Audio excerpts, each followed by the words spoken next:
આંબાનું ઝાડ, અમે તને કેટલું માન સન્માન આપતા હતા અને તેનું તે અમને આ ઇનામ આપ્યું. આ મારી ભૂલથી નથી થયું. તોફાન ઘણું હતું અને તને ડાળી સંભાળવી જોઈતી હતી. તારા કારણે અમારું સોનું કબૂતર મરી ગયું. હવે અમે તારું એક પણ ફળ નહીં ખાઈએ કે નહીં કોઈ તારી સાથે વાત કરે. મિત્રો, મારી વાત સાંભળો.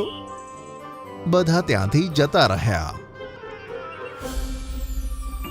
પછી આંબાનું ઝાડ બિચારું એકદમ એકલું થઈ ગયું અને દિવસ રાત રડીને પસાર કરવા લાગ્યું. આ જંગલમાં મીનુ ચકલી પણ હતી. તેની સાથે 3 બચ્ચા પણ હતા.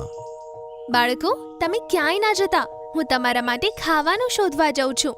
મને પાછા આવતા આવતા સાંજ પડી જશે. મમ્મી, બધા પક્ષીઓ ફક્ત એક જ કલાકમાં ફળ લઈને આવે છે, પણ તમને અમારી માટે ફળ લાવવામાં આટલો સમય કેમ લાગે છે?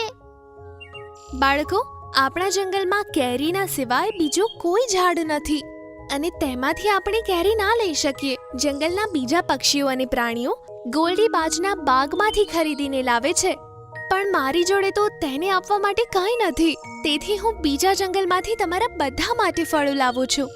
તેથી મને વધારે સમય લાગે છે.